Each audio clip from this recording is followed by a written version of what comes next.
혹시 학교 다닐 때 주기율표 암기해 본 적 있으세요? 보통 앞글자만 따거나 리듬 붙여서 외우잖아요. 가끔 뭐 여기다 가요가사 활용해가지고 암기하던 친구들 심심치 않게 볼 수 있었는데요. 드라마 응답하라 1988에서도 주기율표 암기송이라고 해가지고 떴다 비행기 노래에다가 원소기호 앞부분만 따서 부르는 장면 나오잖아요. 뭐 이런 거. 근데 이 학창시절에나 불러봤을 법한 이 노래가 클럽에서 나왔다. 상상이 안 가시죠? 게다가 코사인 X, 무한대, 뭐 파이 수학 공식들을 활용한 춤까지 추면서 흥을 북돋았다고 하는데 이게 과연 가능한 거야? 뭐 그런 생각이 들어요. 1, 2, 3, 4 이거 어디서 한 거예요? 미쳤다. 와 대박이다. 약 빨고 만드는 거. 1, 2, 3, 4, 1, 2, 3 이거 재밌다. 아무튼 2018년 12월에 한 클럽에서 촬영된 이 해당 영상이요 SNS에 퍼지면서 외국인들의 뜨거운 반응을 이끌어냈다고 해요. 참고로 이날 행사를 주최한 곳이 오늘 주제인 이 기관이라고 하죠. 근데 클럽에서 이런 걸 해도 되는 거야, 이 신성한 주기율표. 게다가 클럽에서 나온 주기율표 노래는 선생님들이 수업 시간에 학생들한테 틀어주기도 했었대요.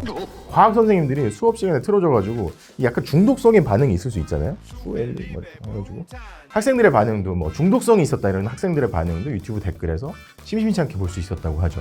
이게 노래 제목도 있나요? 향한 주기율표입니다. 네. 자, 과연 이런 새로운 시도를 하는 이유가 뭘까요? 여기서 잠깐 지금까지 말씀드린 게임, 음악, 춤 등의 공통점 발견하셨나요? 바로 문화인데요. 자, 이런 계기로 과학을 접하고 실생활 속에 숨어있는 과학 원리를 알게 되면서 과학이랑 조금 더 가까워진 느낌이 든다고 하네요. 생활 속 과학? 아니면 뇌색인?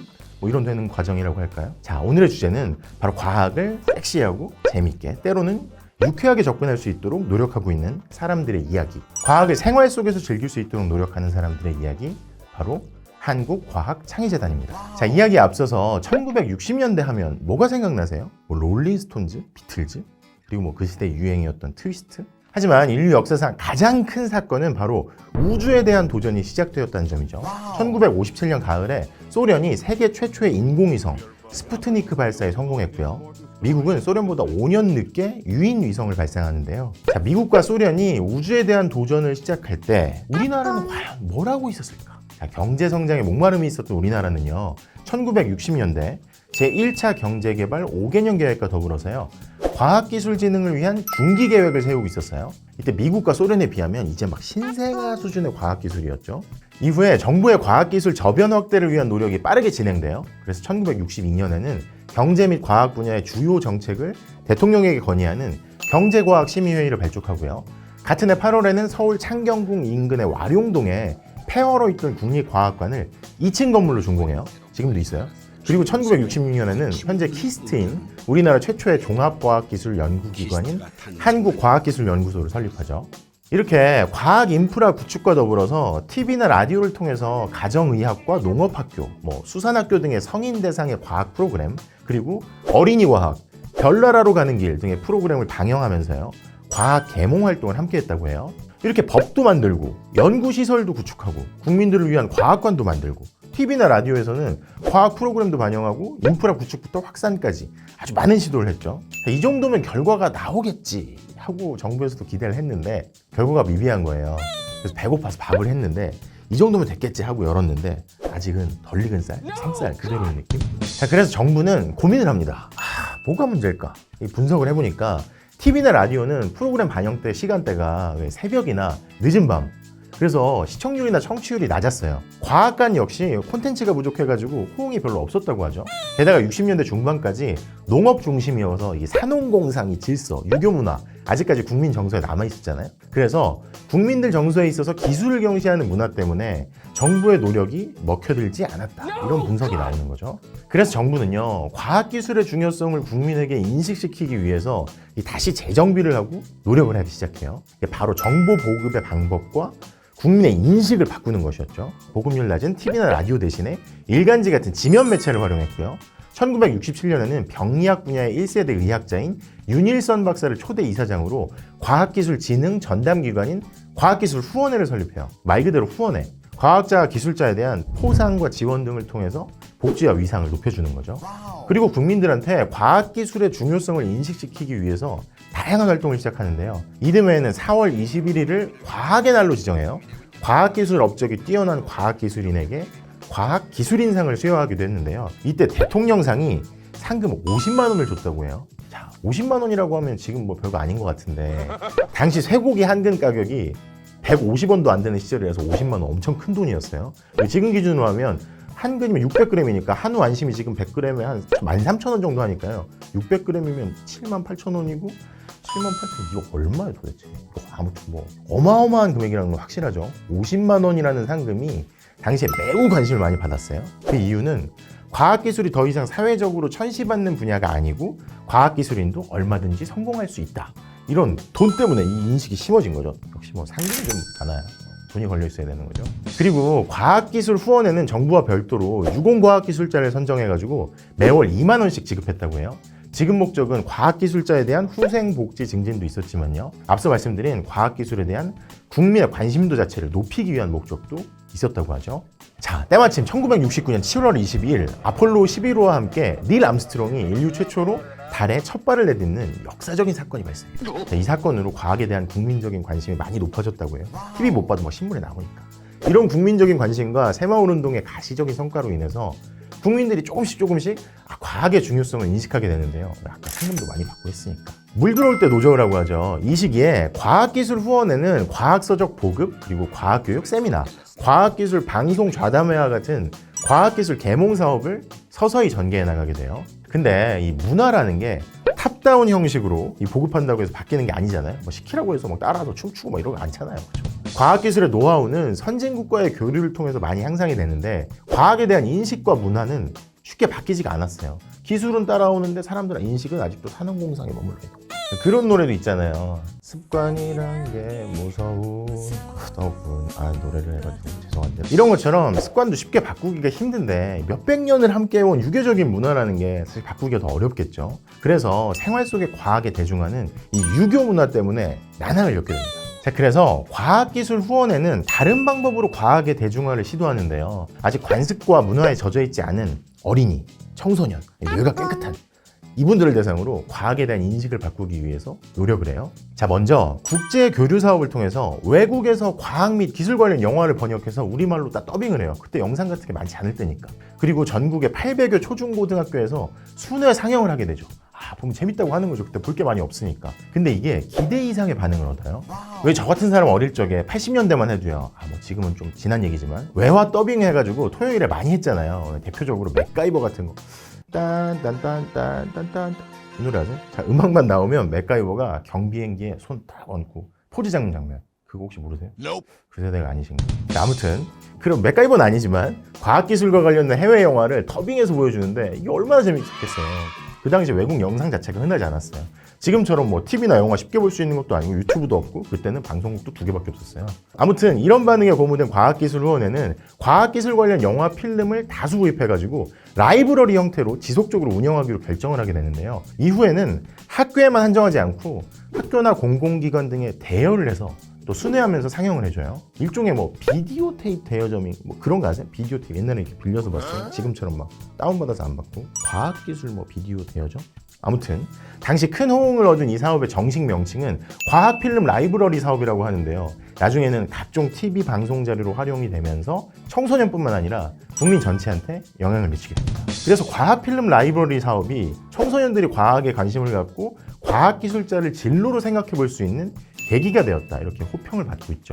자, 지금까지는 60년대 이야기였고 이제부터 70년대 이야기를 해볼게요. 70년대에 접어들면서 정부는 본격적으로 과학문화의 대중화를 위해서 노력하는데요. 이때 과학기술후원회가 한국과학기술진흥재단으로 이름을 바꿉니다. 자, 후원에서 진흥으로 단어가 바뀌었죠. 진흥, 이 사전적인 의미가 떨쳐서 일어난다. 뭐 이런 의미인데요. 한문 시간 같은데 하여튼 한문 풀이를 보면 뭔가 침체된 상태에서 떨쳐 일으킨다는 말이라고 해요.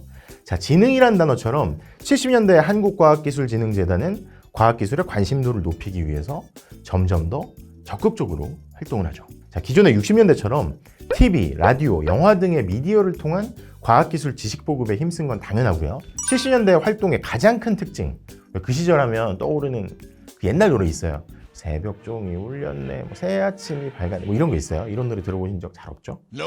있어요 혹시? 있으세요? 새벽종이 울렸네.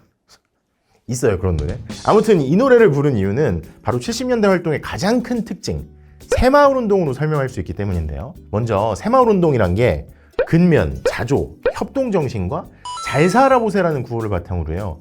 빈곤 퇴치, 그리고 지역사회 개발을 위해서 1970년부터 전개된 운동으로 알려져 있죠. 자, 이 새마을운동과 과학의 대중화, 한마디로 70년대의 과학화 사업은 농어촌의 과학화를 위해서 노력을 했어요.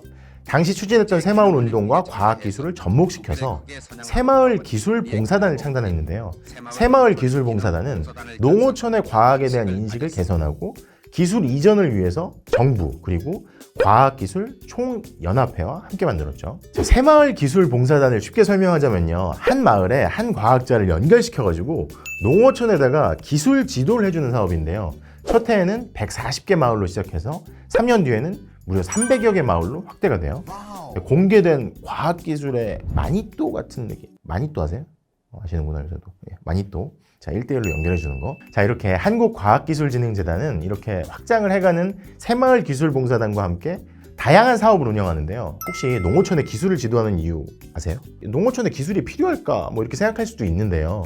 그 이유에 앞서서 혹시 이 대사 기억나세요? 드라마? 지랄하고 자빠졌네. 배우 한석규 씨가 세종대왕 이도 역할을 한 SBS 드라마 뿌리 깊은 나무에 나왔던 대사죠. 아, 욕을 얼마나 찰지게 하시는지, 그죠? 목소리 진짜 좋고, 욕이 막, 자, 목소리가 중요해요. 자, 아무튼 이 드라마 속에서 똥물이 농작물에 미치는 영향에 대해 살펴보기 위해서 세종대왕 이도가 똥지개를 짊어지고 밭에 뿌리는 장면이 나오는데요. 이처럼 새마을기술봉사단 역시 각 도별로 지역 특성에 맞는 경제 작물 또는 축산이나 과일, 수산 증식 등 사업을 선정해서 새로운 기술과 운영 방법을 중점적으로 지도했다고 해요. 쉽게 말하면 70년대판 농사 직설, 사이언스 에디션 이런 거 정도. 자, 그 외에도요. 한국과학기술진흥재단은 새마을기술봉사단과 함께 농어촌을 막 찾아다니면서 과학 영화를 상영하거나 생활 속의 과학화 실천을 위한 강연을 운영하는데요. 여기에만 그치지 않고요. 농어촌 학생들 그리고 청소년들을 위해서 과학 실험, 과학 문고 배포를 하면서 농어촌의 과학화를 적극적으로 지원 노력을 해요. 자, 이 외에도요. 60년대 성공적으로 과학에 대한 관심을 이끌게 했던 과학 필름 라이브러리 사업을 확충하여서 아예 과학 필름 도서관을 만들어요.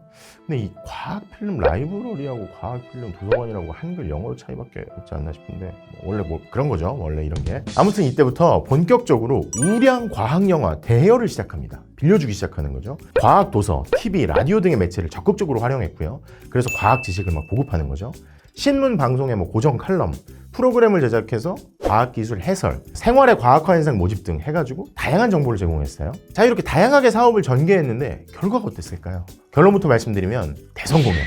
70년대 중반으로 접어들면서 전 국민의 과학화 운동이 조금씩 빛을 보기 시작하는 거예요. 잘 살기 시작하니까. 정부의 강력한 중화학공업 육성 정책에 따라서 국민소득이 높아지고 과학기술에 대한 관심도 높아지고 이 운동 자체가 반응을 불러일으키는 거죠. 자, 이런 분위기 속에서 이 재단은 콘텐츠 부족으로 외면받았던 과학관에 과학기술 전시활동을 지원해가지고 국민적인 관심을 더 높였는데요. 일상생활과 밀접하게 연결된 자연과학 이론, 과학기술 발달 역사, 그리고 과학기술 실물 또는 모형을 전시했고요. 특히 단순한 관람에서 벗어나서 직접 전시물을 작동해보거나 만들어보는 체험형 전시로 이 기획을 점차 발전시켜 나갔다고 하죠. 자, 이러한 노력의 결과 70년대 초만 해도 월 평균 10,000명을 넘지 않았던 과학관의 관람객 수가요. 70년대 중반에 들어서면서 2만 명이 넘었고요. 과학관에 상영하는 과학영화 보기 위해서 초중고교생들이 막 몰려가지고 월 평균 8,000명에 이르렀다고 해요. 자, 이제 좀 빠르게 해볼게요. 분위기상으로 고조되었던 70년대와는 달리 80년대에는 2차 석유파동 발생과 함께 선진국들이 보호무역주의 정책 이런 걸 펼치니까 우리나라 경제가 무역 적자, 외채 증가, 고물가, 삼중고에 시달리고 있었어요. 하지만 이 위기가 곧 기회다 이런 얘기가 있죠. 이런 석유파동, 오일쇼크가 전 세계 선진국들이 치열한 과학기술 경쟁 체제에 돌입하는 도화선이 돼요. 기름이 부족하니까 조금 더 뭔가 발전시켜서 다른 걸 해볼까? 우리나라를 포함한 개발도상국 역시 마찬가지였어요. 자, 첨단 과학기술에 대한 시대적인 목마름을 해소하기 위해서 과연 우리나라는 뭘 했을까? 자, 과학기술에 대한 걸음마 단계였던 60년대에는 인식 개선을 위해서 노력을 했죠. 그리고 70년대에는 관심도를 높이고 직접 참여할 수 있는 장을 마련하기 위해 노력했고요. 자, 그렇다면 2단계에서 필요한 게 바로 교육이죠. 자, 이를 입증하듯이 81년도에는 한국과학원과 한국과학기술연구원이 통합해서 지금의 카이스트죠. 한국과학기술원이 설립됐고요. 83년도에는 전국에 과학고등학교가 설립됩니다. 자, 이런 사회적인 분위기를 바탕으로요, 과학기술진흥재단은요, 청소년들이 보다 많이 과학에 관심을 갖게 하기 위해서 다양한 사업을 펼치기 시작해요. 대표적으로 산간 벽지나 도서지방에 거주하는 초중고교생들을 찾아가서 과학차를 운영하는 사업이 있었어요. 자동차. 그 당시에 대도시 중심으로 왜 국립과학관이나 뭐 학생과학관, 도서관도 잘 돼 있고 뭐 이런 게 설립돼가지고 산간 마을과 도서지방에는 왜 과학 인프라, 지금도 그렇지만 그때는 오죽 부족했겠어요. 그래서 이 과학교실이 움직이면 어떨까 이런 생각으로 과학차를 운영했다고 해요. 직접 찾아가는 거죠. 이 과학차를 활용해서 면단위를 다니면서 현미경을 통한 세포 관찰, 뭐 천체 망원경을 이용한 별자리 관찰, 각종 실험기구와 시약을 통한 과학 실험, 컬러 TV와 VTR 장비를 이용한 과학 영화 상영 등을 진행했는데요. 이 과학차가 1년 중에 절반 이상을 지방에 머물 정도로 아주 인기가 많았다고 해요. 그리고 인기가 높아지니까 정부 예산까지 지원을 받아서 80년대 후반에는 총 4대의 과학차를 확대해서 운영했다고 하죠. 자, 이런 과학차 이외에도요, 청소년 대상으로 각종 과학 탐구 대회를 개최하기 시작했는데요. 모형 항공기 경진대회, 과학 상자 조립 경진대회, 라디오 조립 경진대회, 모형 자동차 경진대회 등등 다양한 과학 탐구 대회를 개최했어요. 그 중에서도 모형 항공기 경진대회와 과학 상자 조립 경진대회는요, 폭발적인 인기를 끌었다고 해요. 저도 어렸을 때 했었는데 이걸 도와줄 사람이 없어가지고 항상 만드는 게 막 엉망이어서 상을 못 받아가지고 항상 속상했어요. 형이 있으면 유리하고 아빠가 도와주면 더 유리하고. 자, 실제로 모형 항공기 경진대회는요, 전국의 초중고등학생 40만 명이 참가 신청을 했고요. 과학 상자 조립 대회는요, 초등학생 무려 10만 명이 참가하는 열기를 보였다고 하죠. 아무튼 이런 분위기 조성과 관심, 그리고 민간 참여 등 뭐 그동안의 결실이 조금씩 나타나서 90년대부터는요, 과학문화 확산을 위해서 보다 본격적으로 나가기 시작해요. 90년대 중반에 정부는 과학기술의 혁신적인 진흥을 위해서 과학기술 혁신을 위한 특별법을 제정하고요. 96년 3월에 한국과학기술진흥재단은 한국과학문화재단으로 명칭을 다시 한번 바꿔요. 과학기술에 대한 관심도를 높이는 게 그치지 않고 더 포괄적인 개념으로 과학문화 자체를 확산하겠다. 이렇게 목적이 확대된 거죠. 그만큼 과학기술에 대한 인식이 달라졌고요. 시대적인 환경 변화에 맞춘 거라고 생각을 해요. 자, 이때부터 재단은 바뀐 명칭에 맞게 과학문화의 대중화를 위해서 많은 노력을 하는데요. 앞에서도 살짝 얘기를 드렸었죠. SBS 드라마 카이스트 제작을 지원했고요. SBS의 호기심 천국, KBS의 재미있는 동물의 세계, 드라마 장영실 등등 다양한 과학 프로그램 제작을 지원해서 과학문화 확산에 기여했다고 해요. 자, 이외에도 4월 과학의 달 한강시민공원에서 대한민국 과학축전을 개최해서 44만 명이 관람하는 대기록을 세웠어요. 44만 명, 얼마나 많아요? 자, 99년 4월부터 부산을 시작으로 대전, 전북, 인천 등 총 4개 지자체에서 지역 과학축전을 개최하기도 했어요. 자, 이 지역 과학축전은 지자체별로 지역의 특색을 살려서 단순히 전시 행사가 아니라 과학문화 활성화의 발판이 돼서 지금까지 운영되고 있죠. 자, 이제 거의 마무리 단계입니다. 2000년대로 넘어가 볼게요. 당시 우리나라는 IMF 경제 위기를 극복하고 새로운 밀레니엄을 맞은 이후에 지속적인 경기 침체에 빠져들고 있었어요. 좀 어떻게 살아날 방법이 없을까? 일시적인 경기 부양책 뭐 이런 걸로 일시적인 호황을 막기도 했지만 뭐 신용 불량자가 양산되기도 하고 다시 침체기를 겪는 상황이었어요. 자, 지금까지 우리는 경제 위기가 있을 때마다 돌파구 중에 하나로 과학을 선택해 왔어요.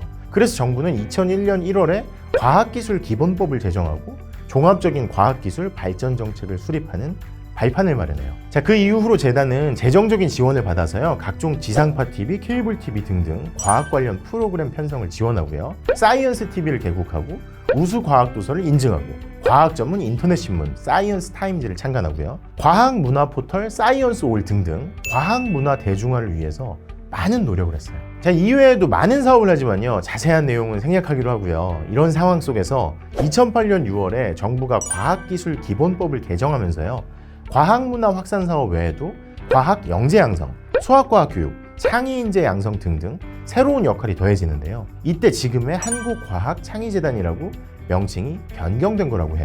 이후에 한국과학창의재단은 문화 트렌드에 맞춰서 과학문화 대중화를 위해서 다양한 시도를 하는데요. 맨 처음에 이야기했던 SNL, 사이언스 나이트 라이브 외에도 과학 연극, 과학 웹드라마 등등 뉴미디어 플랫폼에 맞는 다양한 콘텐츠를 제작하고 보급하는데요. 또 작년에는 가수 안예은 씨와 함께 과학 노래도 만들었다고 해요. 이게 제목이 뭐예요? 프루스트? 들어봐야겠네요. 물론 이 밖에도 과학 커뮤니케이터, 과학 퍼포머 교육 등 인력 양성을 위해서 노력하면서 콘텐츠 보급과 동시에 콘텐츠 제작을 위한 인력도 함께 지원한다고 해요.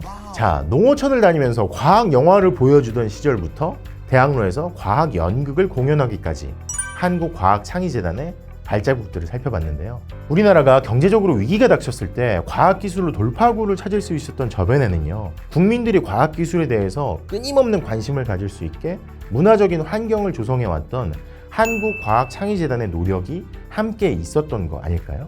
자, 마지막으로요, 한국과학창의재단 사람들을 위해서 응원의 댓글도 한번 부탁드리고요. 자, 이렇게 화면이 있으면 여기 사이언스 프렌즈 채널 중에서 좋아요, 구독 한 번씩만 눌러주세요. 부탁드리겠습니다. 관심 많이 가져주세요. 잘 사는 대한민국을 위해서.